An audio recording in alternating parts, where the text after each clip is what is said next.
اليوم قمة الباور تو اكس هي قمة كنشتغلوا فيها على الهيدروجين الأخضر. هذه القمة العام اللي فات كنا درناها 10 أيام بعد الزلزال اللي كان ضرب مناطق الحوز، وطبعا كانت مناسبة أيضا باش نعاودوا نذكروا بالالتزام ديالنا، باش نعاودوا طبعا نعطيو واحد المبادرات للأقاليم ديال الحوز، ولكن أيضا الساكنة في المغرب ككل والقارة الإفريقية وكل المناطق اللي اليوم كتعرف مجموعة من الإكراهات، خصوصا في سنة 2024 من بعد الزلزال جاو أيضا مشاكل جيوسياسية اللي أثرت طبعا على القدرة الشرائية ديال المغاربة. وهذه طبعا كانت أيضا مناسبة باش نذكروا بكل المؤهلات ديال المغرب في هذا الميدان، خصوصا انه واحد الميدان اللي يقدر يعطي واحد المجموعه ديال فرص الشغل للساكنه.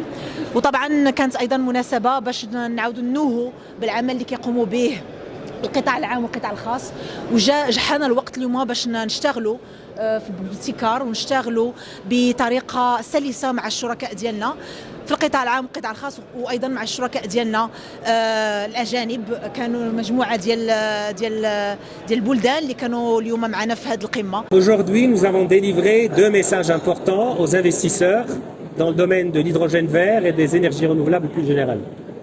D'abord en matière d'emploi.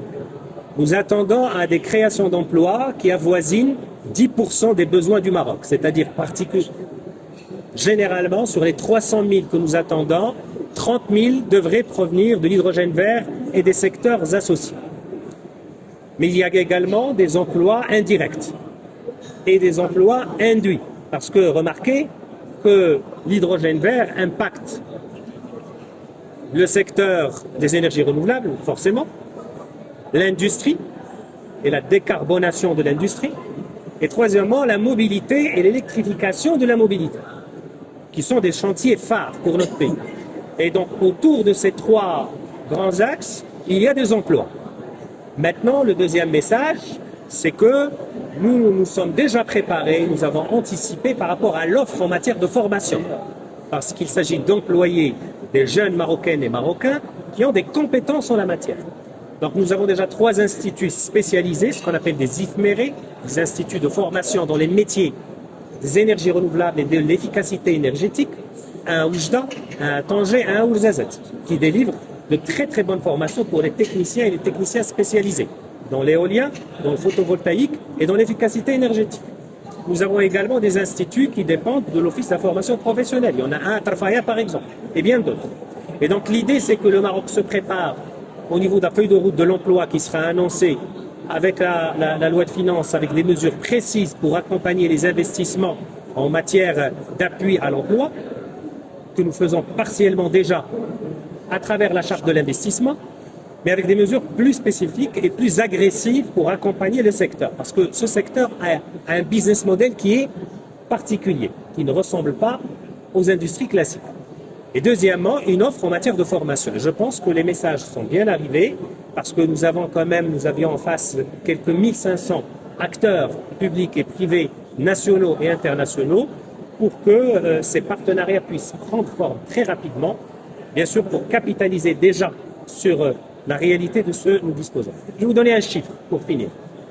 L'Organisation internationale du travail, l'OIT, a avancé le chiffre de 12 millions d'emplois en 2020, mais quelques 26 ou 27 millions d'emplois en 2030 dans le monde. Il y aura des pertes d'emplois dans les secteurs fossiles, c'est-à-dire pas dans l'éolien, pas dans le vert.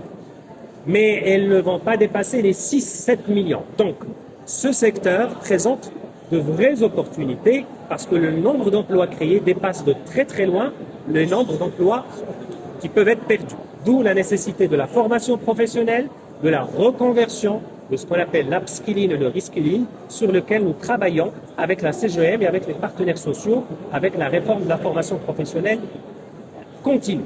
Donc tout cela pour vous dire que nous avons les ingrédients pour accompagner cette politique-là et nous ambitionnons à atteindre les résultats en matière d'emploi qui intéressent nos jeunes. Merci.